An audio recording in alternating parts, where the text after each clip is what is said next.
Avertissement. Le contenu présenté est favorable à la liberté d'expression. Les propos tenus sont d'origine personnelle et ne doivent en aucun cas être attribués à cette chaîne. Bon visionnement.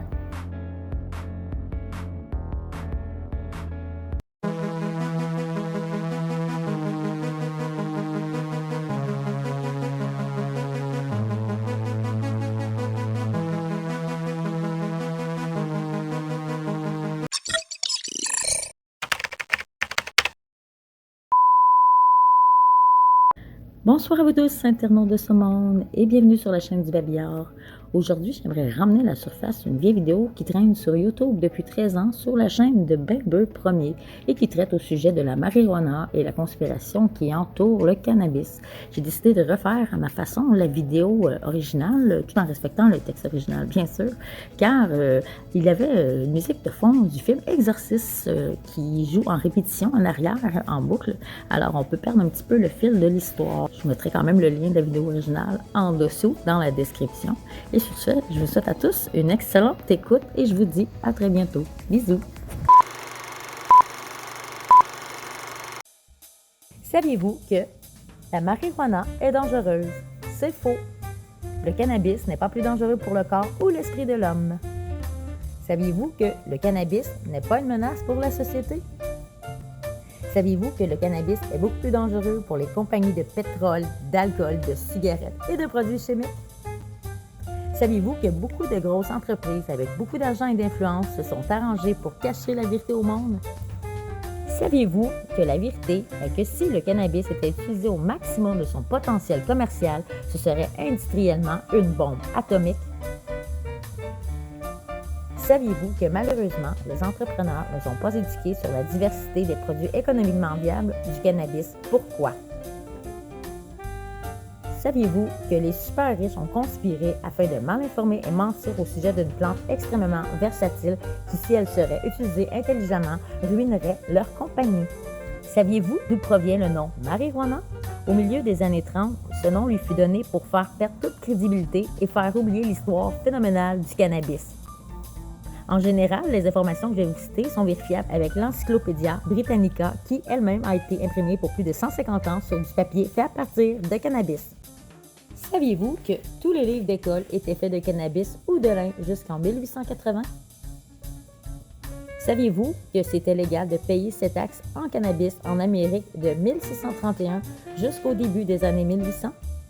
Saviez-vous que refuser de cultiver du pot en Amérique durant le 17 et 18e siècle était contre la loi? Tu pouvais être emprisonné en Virginie de 1763 à 1769 si tu refusais de cultiver du cannabis. Saviez-vous que George Washington, Thomas Jefferson et d'autres pères fondateurs des États-Unis d'Amérique faisaient pousser du cannabis? Saviez-vous que Benjamin Franklin possédait un des premiers moulins à papier produits à partir du cannabis? Saviez-vous que aussi la guerre de 1812 était pour le cannabis? Napoléon voulait couper l'exportation de la Russie vers l'Angleterre. Saviez-vous que pendant des milliers d'années, 90% de toutes les voiles et corps de bateaux étaient en cannabis? Saviez-vous que 80% de tout textile, linge, drap, draperie, etc. était fait de cannabis jusqu'en 1820? Saviez-vous que les premières Bibles, cartes, chartes, même le premier drapeau américain, ainsi que la Déclaration d'indépendance et la Constitution américaine étaient faits de cannabis? Saviez-vous que la culture la plus prolifique dans plusieurs États était le cannabis? En 1850, c'était une année record pour l'État du Kentucky avec 40 000 tonnes de cannabis. Le cannabis était la culture la plus prolifique jusqu'au début du 20e siècle. Saviez-vous que les plus vieux écrits connus au sujet de la culture du cannabis datent de 5000 ans avant Jésus-Christ en Chine? Même l'industrialisation du cannabis nous provient probablement de l'ancienne Égypte. Saviez-vous que Rembrandt, Gainsborough, Van Gogh et beaucoup d'autres ont principalement peint sur des toiles de cannabis? Saviez-vous qu'en 1916, le gouvernement américain prédisait que vers 1940, tout papier proviendrait du cannabis, comme ça plus besoin de couper d'arbres. Les études gouvernementales démontraient qu'un acre de cannabis égalait à 4,1 acres d'arbres. Les gouvernements avaient développé des plans d'action, mais saviez-vous que jusqu'en 1937, les vernis et peintures de qualité étaient faits d'huile de graines de cannabis? 58 000 tonnes de graines de cannabis furent utilisées en Amérique en 1935 pour les produits de peinture. Saviez-vous que le premier modèle T d'Henry Ford a été construit pour fonctionner au gaz fait avec du cannabis? L'auto elle-même a été construite en cannabis. Sur sa grande propriété, Ford fut photographié à travers ses champs de cannabis. L'auto avait des panneaux de plastique de cannabis 10 fois plus résistants que le métal. Saviez-vous que le cannabis fut appelé la première culture milliardaire?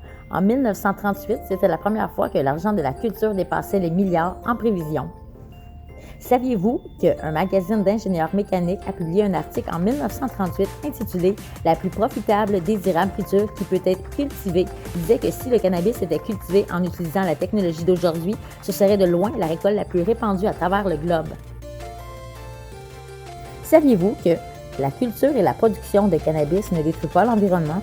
Le bulletin 404 du département de l'agriculture américaine conclut que le cannabis produit 4 fois plus de pulpe et de 4 à 7 fois moins de pollution que le bois. Le temps de croissance est court, ça pousse dans tous les États et provinces. Les longues racines pénètrent et brisent le sol pour le laisser en condition parfaite pour la récolte de l'année suivante. Le dense tapis de 8 à 12 pieds étouffe les mauvaises herbes plus bas. Le cannabis peut apporter énormément à l'agriculture ainsi qu'à l'économie nord-américaine. Saviez-vous que si dans les années 30, les innovations pour la machinerie agricole avaient été appliquées pour le cannabis, des millions de jobs générant des milliers de produits de qualité auraient servi? S'il avait été légal, le cannabis aurait sorti l'Amérique de la Grande Dépression. Saviez-vous que celui qui a servi d'inspiration pour le film Citizen King, William Randolph Hearst et Earth Peppermint Factory, une division de Kimberly-Clark, possédait de vastes étendues de terre à bois? La compagnie Earth fournissait la plupart des entreprises fabricant de papier. La famille Earth, destructrice de la nature pour des profits personnels, jouant un rôle clé en 1937 dans la discréditation du cannabis par une campagne médiatique menée par l'industrie forestière et pétrolière. Cette campagne aurait comme effet d'interdiction de la drogue ainsi que la culture du cannabis aux États-Unis. Cette interdiction avait profité à eux qui avaient des intérêts dans la papeterie. Saviez-vous qu'en 1937, DuPont a fait breveter le processus pour fabriquer du plastique à partir du pétrole et du charbon? Le rapport annuel de DuPont a invité ses actionnaires à investir de cette nouvelle division pétrochimique et synthétique. L'industrialisation normale du cannabis aurait ruiné plus de 80% des affaires de DuPont. Saviez-vous que la conspiration commence quand Andrew Mellon, investisseur majoritaire de DuPont, est devenu secrétaire trésorier de J. F. Gar Hoover, grand patron du FBI? Andrew s'est arrangé pour que son beau-neveu, Harry G. Anslinger, soit promu à la tête du Bureau fédéral des narcotiques et drogues dangereuses. Saviez-vous que des rencontres secrètes des maniaques à finances étaient tenues afin de déclarer que le cannabis était dangereux et menaçait leur entreprise multimillionnaire? Pour que leur dynastie perdure, le cannabis devait disparaître. Ces hommes ont pris en main alors un mot obscur joual mexicain, marijuana, et l'ont poussé dans la conscience collective américaine. Saviez-vous qu'à la fin des années 20 et dans les années 30, les journaux de Earth titraient à gros titres les méfaits et horreurs de la marijuana? Saviez-vous que les films tels que Reefer Madness en 1936, Marijuana Assassin of Youth en 1935 étaient de la propagande pensée par des industrialistes pour créer un ennemi? Le but était de gagner la faveur du public pour qu'une loi anti-marijuana puisse passer. Saviez-vous que tous les films dans ce temps se terminaient par The End, la fin? Ces films finissaient en disant « Dites-le à vos enfants, tell your children ». Saviez-vous que dans les années 30, le monde était naïf, pratiquement ignorant? La masse était comme des moutons qui avaient besoin d'être dirigés. Ils ne se rebellaient pas contre l'autorité. Si c'était dans les journaux ou à la radio, ça devait donc être vrai. Donc, ils l'ont dit à leurs enfants sont devenus les parents des baby-boomers et les baby-boomers sont devenus nos parents. Saviez-vous que le 14 avril 1937, le projet de loi contre le cannabis fut déposé et refusé? Le Wyoming Committee est le seul à pouvoir passer par-dessus les 4 comités. Son président, Robert Dutton, s'est assuré que la loi passe au Congrès et lui-même un supporter de DuPont. Saviez-vous que, en septembre 1937, le cannabis devient illégal, la plante la plus utilisée au monde devient une drogue et notre planète n'a pas arrêté d'en souffrir depuis.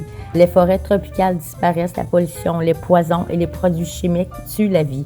Ces problèmes pourraient être résolus si le cannabis était industrialisé. La biomasse naturelle pourrait subvenir aux besoins énergétiques, remplaçant ainsi les combustibles fossiles. Vous imaginez?